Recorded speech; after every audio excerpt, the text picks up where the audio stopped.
రాష్ట్రం ఆర్థికంగా బాగా లేదు, అప్పు పుడతలేదు, అనా పైసా ఎవడు ఇస్తలేడు.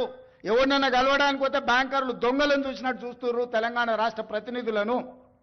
ఎవడు ఢిల్లీకి పోతే అపాయింట్మెంట్ కూడా ఇస్తలేడు, వీడు వస్తే చెప్పులు కూడా ఎత్తుకుపోతాడేమో అన్నట్టుగా ఆ పరిస్థితి ఉంది దేశం ముందల.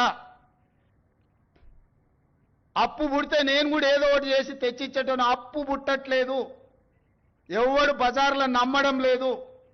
స్వీయ నియంత్రణనే దీనికి పరిష్కారము. ఉన్నంతలో గౌరవంగా సంసారాన్ని నడిపితే బజార్లో ఎవడైనా నమ్ముతాడు. వీధికెక్కి రచ్చ చేసుకుంటే కుటుంబం పరువు బజార్లో పడేసుకుంటే ఎట్లుంటుందో, ఉద్యోగ సంఘ నాయకులారా, రాష్ట్ర ప్రభుత్వం అనేది మన కుటుంబము. ఈ పరువును బజార్లో మీరు పడేస్తాము అని అంటే కుటుంబ పెద్దగా వద్దు అని నేను విజ్ఞప్తి చేస్తున్నా. ఎక్కడ పోయినా దొంగలాగా చూస్తున్నారు అంటున్నాడు ముఖ్యమంత్రి. మరి దొంగను దొంగలెక్క కాకపోతే ఎట్లా చూస్తారు? దొంగను దొంగలెక్కనే చూస్తారు. నోట్ల కట్టలతో దొరికిపోయిన దొంగను ఖచ్చితంగా దొంగనే అంటారు, దొంగనే చూస్తారు.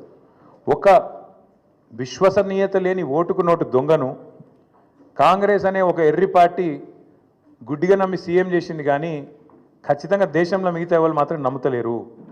మోసగాళ్లను దొంగలను దొంగలే అంటారు ముఖ్యమంత్రి గారు. ఖచ్చితంగా అది ఈరోజు కాదు, చివరి రోజు దాకా కూడా నీ పరిస్థితి అదే ఉంటుంది, యాద పెట్టుకొని చెప్తున్నా. తప్పు చేసింది దొంగ చేతికి తాళాలు ఇచ్చి కాంగ్రెస్